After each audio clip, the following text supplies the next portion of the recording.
They built the chainsaw the Stasi used to cut the Berlin Wall. Then, overnight, they ceased to exist.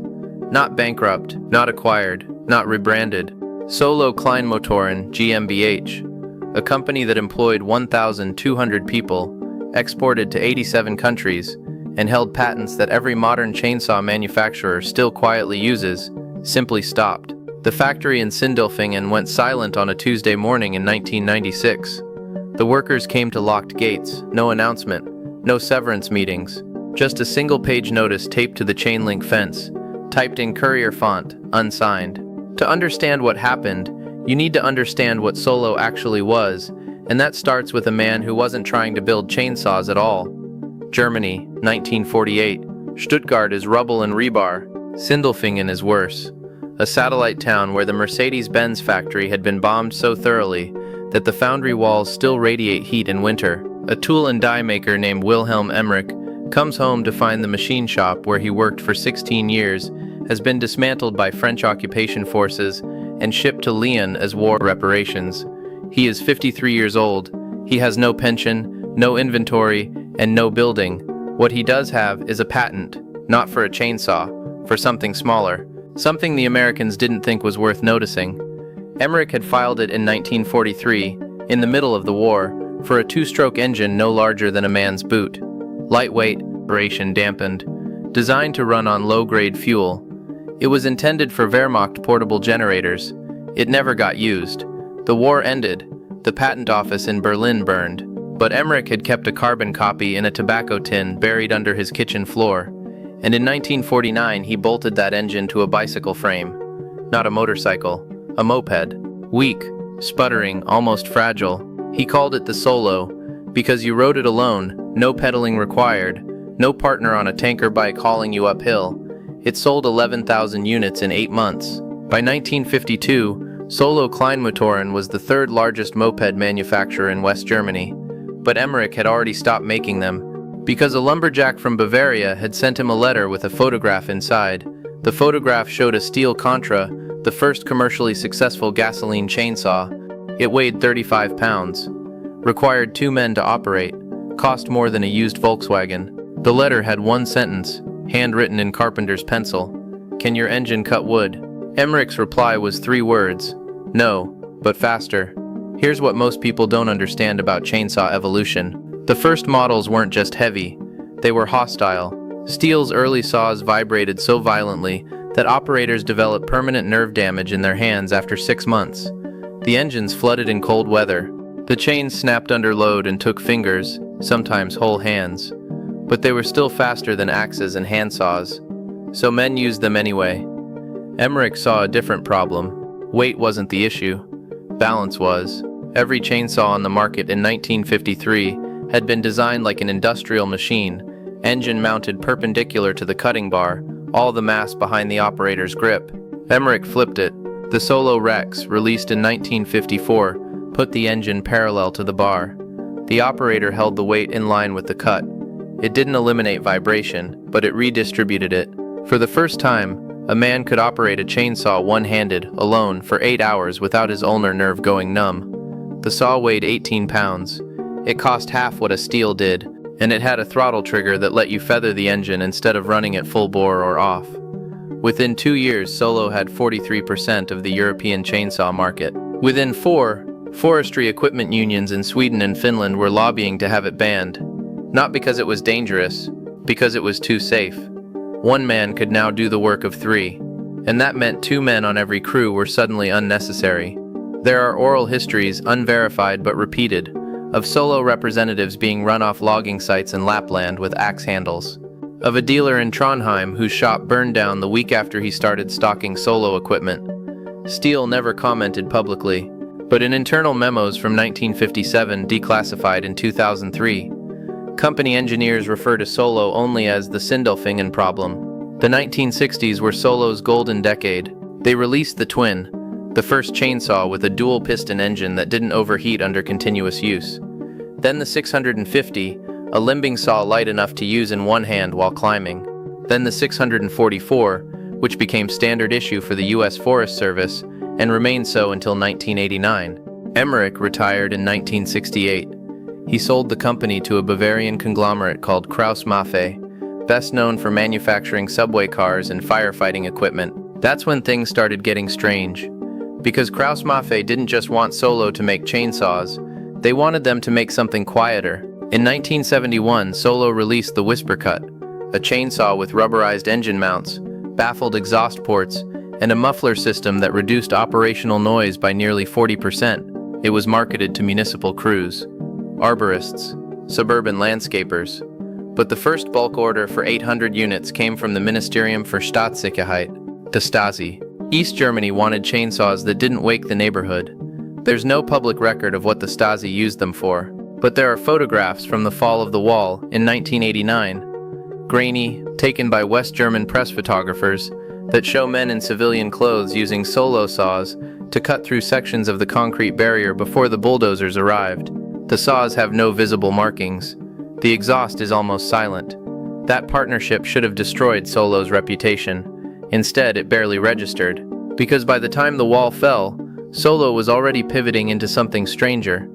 In 1979, Solo acquired a small Bavarian R&D firm called Hahn Gerätetechnik, a company that designed no one was quite sure what. Hahn held patents for precision cutting instruments, high-frequency rotary tools, and something called a soft tissue limbing device. None of these were forestry equipment. Former Solo engineers interviewed decades later say Hahn was developing surgical saws, medical bone cutters, amputation tools, devices designed to operate in field hospitals and disaster zones. But Solo never released a medical product, at least, not under their own name. Here's where the paper trail gets thin. Between 1981 and 1993, Solo registered 47 patents. Only 9 were for chainsaw components.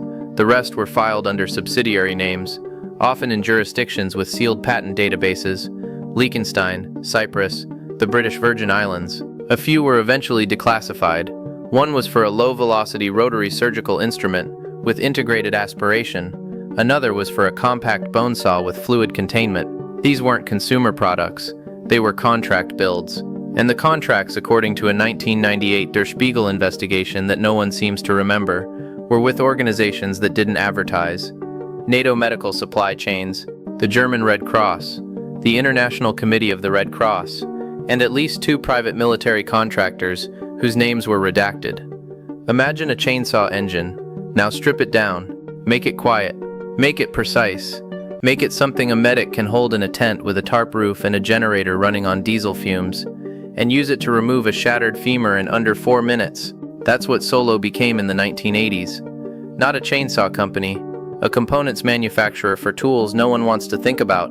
And yet, to the public, they were still just the company that made reliable mid-range saws for weekend warriors and small forestry crews.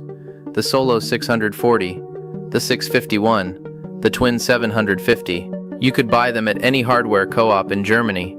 But inside the Sindelfingen factory, entire floors were off-limits to chainsaw assembly workers. A machinist named Klaus Ritter, who worked at Solo from 1983 to 1995, said in a 2009 blog post, since deleted, "We made the chainsaws on the ground floor.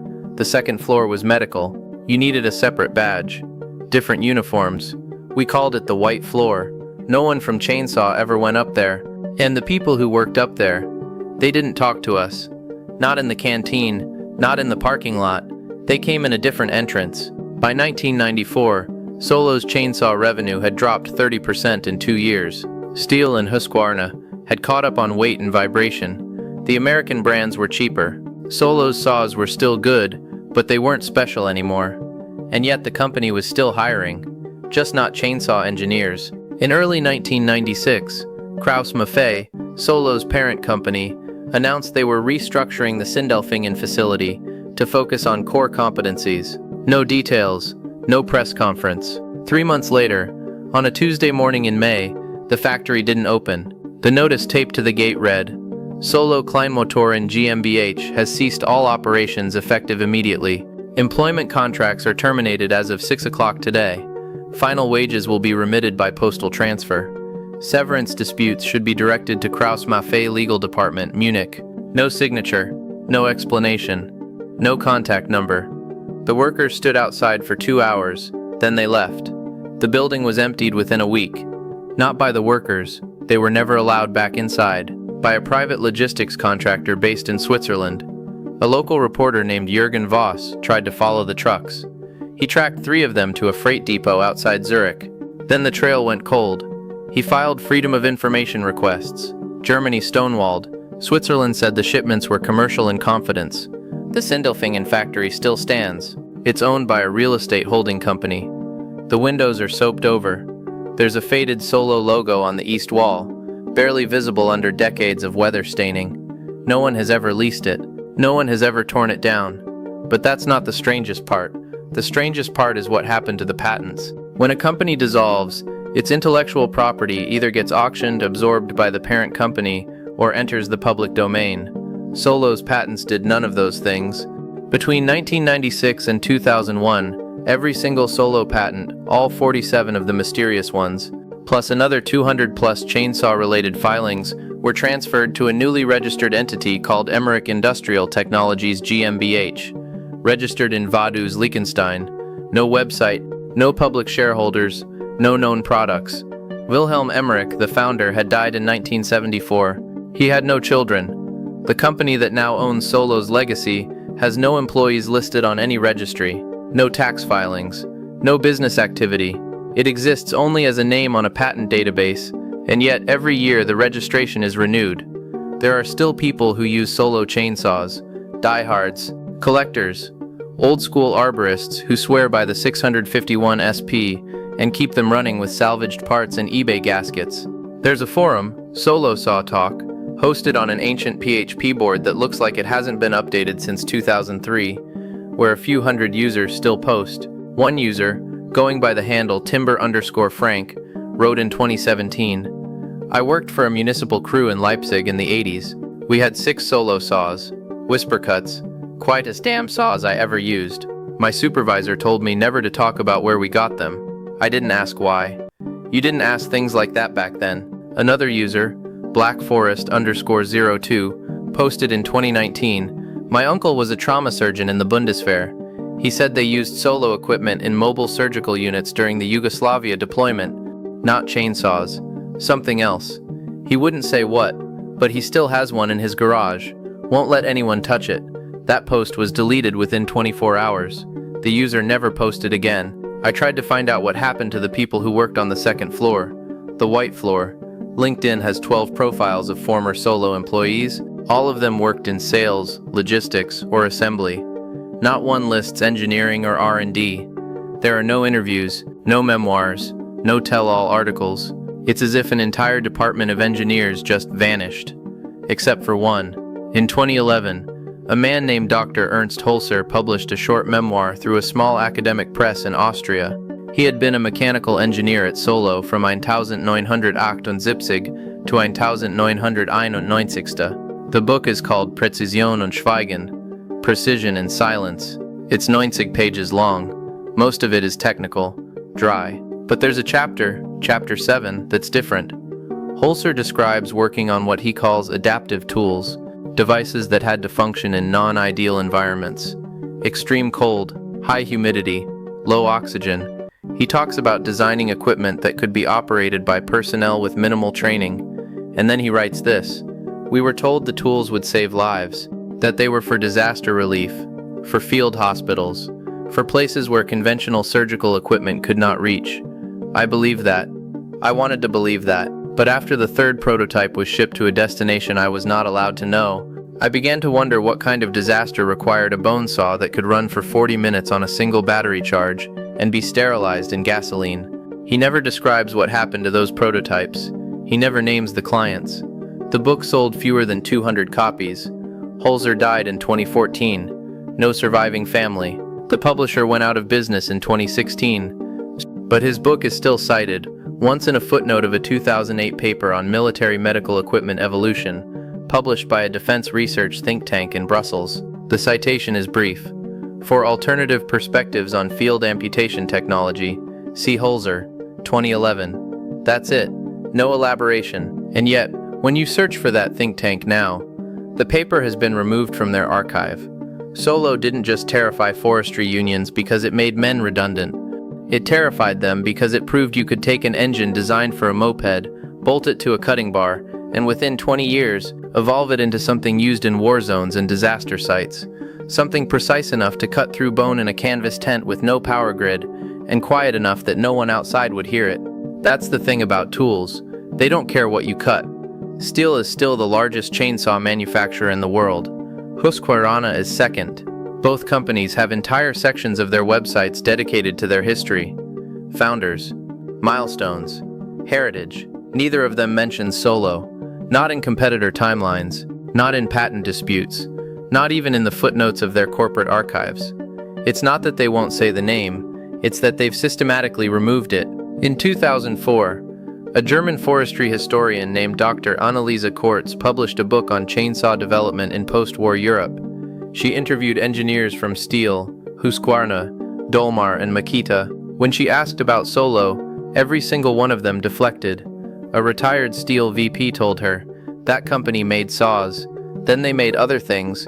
We don't talk about the other things." Kortz pressed him. He ended the interview.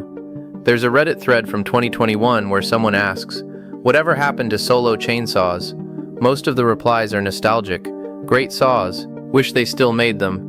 I've got a 651 that runs like new." But one comment from a deleted account reads, "My dad worked at the Sindelfingen plant in the 90s. He won't talk about it, but once, when he'd had too much to drink, he said, 'We weren't making chainsaws at the end. We were making things that didn't have names.'" The comment has 600 upvotes. No replies. If you go to Sindelfingen today, you can still find the factory. It's on Mercedesstrasse, just south of the old rail depot. The fence is rusted, the logo is faded, the loading docks are chained shut. But if you stand at the corner where the east fence meets the road, you can see something strange. There's a newer fence, chain link with barbed wire. It doesn't match the rest. And behind it, at the back of the property, there's a small cinder block building. No windows, a steel door, no signage. The main factory has been abandoned for 28 years. But that building has a new lock. In 2018, a German urbex YouTuber tried to get inside the main factory. His video shows him cutting through the old fence, walking through the empty production floor, conveyor belts still in place, rusted tool racks, a few old Solo decals peeling off the walls. But when he gets to the back of the building where the door to that cinder block structure should be, the footage cuts. In the description he writes, "Had to stop recording. Security showed up. Don't know who called them. Told me the property was under administrative protection and I had to leave. Didn't identify themselves. Didn't threaten me. Just escorted me out. Polite, but absolute. Never went back." That video has 140,000 views. And in the comments, dozens of people say they tried the same thing. Same result.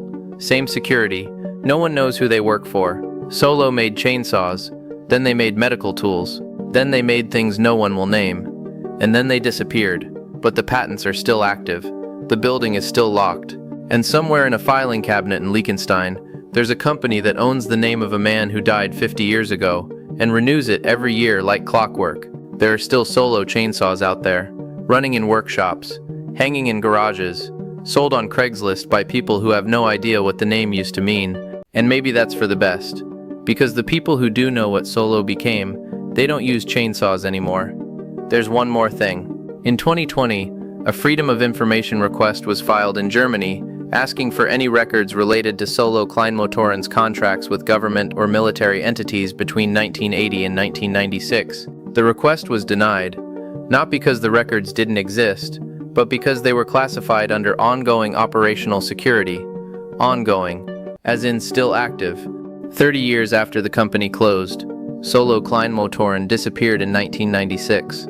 But according to the German government, whatever they were working on hasn't stopped. The building in Sindelfingen still stands. The patents are still registered. And somewhere, in a file that no one will ever see, there's a name for what they really made. Just not one they ever put on the box.